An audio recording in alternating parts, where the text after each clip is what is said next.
Pode ir. Lá em cima da colina, uma casinha bem pequena. Quem mora lá? A dona Baratinha. Um dia, dona Baratinha estava varrendo sua casinha quando encontrou uma moedinha de ouro. Correu pro quarto, pôs na caixinha, começou a cantar.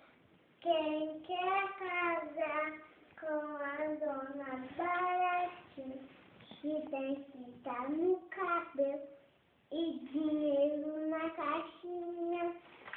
Aí passou. Senhor Papo, eu disse, como é a sua voz? Quá, quá, quá. Não quero casar com você. Aí o segundo bichinho é um bode. Aí você pergunta, eu quero casar com você, dona Baratinha. Aí pergunta, como é a sua voz? Né. Não quero casar com o segundo bichinho é o gatinho.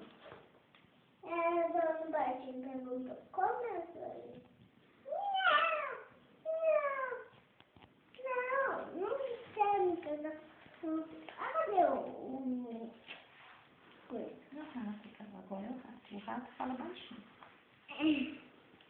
Conheci. Não é.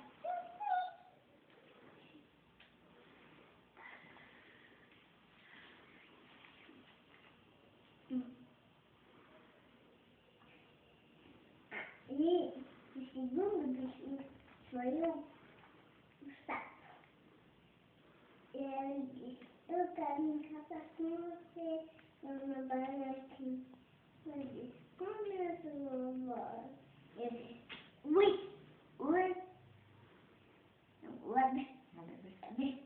Não quero. Eu não quero com você. Aí o segundo bichinho veio logo. Eu quero me casar com você, dona Baratinha. Como é a sua voz? Não quero casar com você.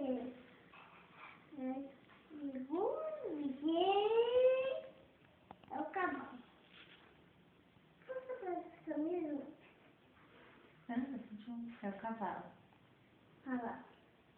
Aí, ele me deu. Eu quero me casar com você, dona Baratinha. Eu disse, como é a sua voz? Vai ser um rato. O rato não se lembra. E o chiava tão baixinho que quase não se ouvia a sua voz. Mas você caso, falou dona Baratinha. Fui lá ver a foca. Seguindo a dona Baratinha. A girafa, a zebra, tatu, a foca, hipopótamo. Agora o rato cai na pradeira de feijão. E dona Baratinha catou seu dinheiro. Sozinha. Feliz. Feliz. Sim. Vamos.